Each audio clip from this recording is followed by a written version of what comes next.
আসসালামু আলাইকুম। আজকে আমরা 3.1 এর প্রশ্ন 14 সমাধান করব। তো চলো প্রশ্নটি পড়ে দেখি। x² প্লাস 10x প্লাস 24 দুইটি বর্গের বিয়োগফল রূপে প্রকাশ করো। তো দুইটি বর্গের বিয়োগফল রূপে প্রকাশ করার যে সূত্রটা সেটা আসলে আমাদের এবির সূত্র। তাহলে আমরা জানি এবির সূত্রে দুইটা আসলে রাশি আছে, একটা এ একটা বি। তাহলে এই সূত্রটা হয় এরকম যে a plus b by 2 whole square minus a minus b by 2 whole square. তো আমাদের এখানে উৎপাদকটাকে আসলে দুইটা রাশিতে পরিণত করতে হবে। তো আমরা কি করে দেখি, যেমন উৎপাদকে বিশ্লেষণ করি তাহলে আমরা পাই x² প্লাস 10x প্লাস 24। তো আমরা মিডল টার্ম ফ্যাক্টর করব, তাহলে আমরা পাচ্ছি এখানে আমাদের সংখ্যাটা 24।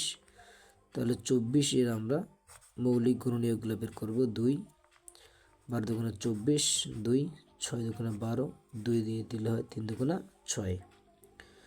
তাহলে এই চারটা গুণনীয়ক দিয়ে আমাদেরকে আসলে 10 মিলাতে হবে, যোগ অথবা বিয়োগ করে। আবার যারা গুণ করলে এদিকে 24 মিলে।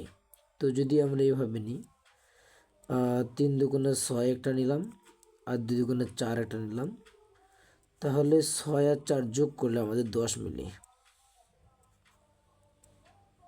তো আমাদের এখানে 10 মিলাইতে হইতো। আর যদি আবার আমরা 6 আর 4 গুণ করি তাহলে 4×6 = 24 হয়। তাহলে আমরা পেয়ে গেছি আমাদের উৎপাদকগুলো কী কী হবে। তাহলে আমরা পাচ্ছি হচ্ছে x² plus 6x plus 4x plus 24। এই মিডল টার্ম ফ্যাক্টরে আরেকটা বিষয় আমাদের লক্ষ্য রাখতে হবে যে প্রান্তীয় রাশিগুলো তেমন পরিবর্তন হবে না আমাদের এখানে, শুধু মধ্যের রাশিটার আমাদের পরিবর্তন হবে। মধ্যে দেওয়া ছিল 10x, সেটাকে আমরা ভাঙিয়ে কী করলাম 6x আর হচ্ছে 4x। তো আমি দেখতে পাচ্ছি এখানে x দুইটা আছে, এখানে একটা, তাহলে একটা x কমন নিলাম।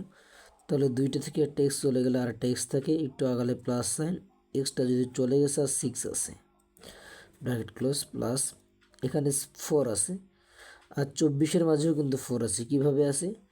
6 × 4। তাহলে আমরা এখানে যেহেতু 4 আছে, এই 4টা কমন করতে পারি, যেহেতু আমাদের 4x-এও 4 আছে। তাহলে 4 নিলাম, 4 চলে গেলে আর এক্স পড়ে আছে, একটু আগালে প্লাস, 24 থেকে যদি 4 চলে যায় তাহলে 6 থাকে। তো এইখানে দেখো যে এইখানে একটা রাশি, এখানে আর একটা রাশি, তো উভয়েরই মাঝে আমাদের x+6 আছে। তো আমরা x+6 কমন করলাম, তাহলে x+6 চলে গেলে এখানে আর এক্স পড়ে থাকে, একটু আগালে প্লাস, এখান থেকে x+6 চলে গেছে, তাহলে পড়ে আছে +4। তাহলে আমরা পেয়ে গেছি, ভাবো যে এটা হচ্ছে আমাদের এ, এটা হচ্ছে বি, তাহলে এ বি সূত্র এখন পড়বে। এই সূত্রটা হচ্ছে a plus b by 2 whole square. তো এ বলতে আমাদের হচ্ছে x+6, তাহলে a প্লাস এ লিখলাম, প্লাস বি বলতে আমাদের হচ্ছে x+4, তাহলে a plus b by 2 whole square minus হবে আমাদের a minus b by 2 whole square.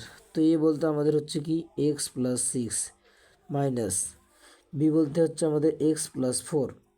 তো যেহেতু সামনে মাইনাস আছে তাহলে ভিতরের চিহ্নগুলো পরিবর্তন হবে, এক্সটা প্লাস ছিল এটা হবে মাইনাস, আর 4টা ছিল প্লাস, এটা হয়ে যাবে আবার মাইনাস। তাহলে আমরা লিখলাম হচ্ছে a minus b by 2 whole square. তাহলে দেখো এখানে একটা এক্স, এখানে একটা এক্স, যদি আমরা একখানে করি 2x, আর 6 আর 4 যদি আমরা একখানে করি তাহলে হয় 10, নিচে 2, তার উপরে ছিল হোল স্কোয়ার মাইনাস, এই এক্সটা হচ্ছে আমাদের মাইনাস, এই এক্সটা প্লাস, তো বাদ গেল। তাহলে আমাদের এখানে দেখো যে 6 প্লাস 4টা মাইনাস, তাহলে 6 থেকে 4 বাদ দিলে হয় 2, নিচে আছে 2 দিলাম। তো আমাদের এইখানে 2 আছে, এখানে 10-এর মাঝেও 2 আছে। 10-এর মাঝে 2 কেমনে আছে? আমরা জানি 10 মানে হচ্ছে 5 দুগুণে 10, তাহলে তার মাঝে 2 আছে।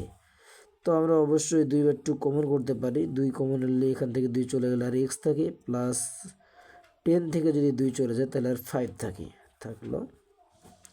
নিচে একটা আমাদের 2 ছিল হোল স্কোয়ার। আর এখানে দেখো উপরের এই টু নিচের এই টু কেটে যাচ্ছে, তাহলে আমাদের হচ্ছে ওয়ান স্কোয়ার। তো আমরা এই টু কাটতে পারি, তাহলে আমাদের সর্বশেষ থাকলো হচ্ছে x plus 5 all square minus 1 square. এখানে আমাদের হচ্ছে দুইটা রাশির বর্গের বিয়োগফল, তাহলে একটা রাশি হচ্ছে এক্স প্লাস 5 তার বর্গ, একটা রাশি হচ্ছে 1 তার বর্গ, তাহলে এই দুইটারই বর্গে আমরা কী করছি, বিয়োগফল নির্ণয় করছি। তাহলে এটাই হচ্ছে আমাদের আনসার।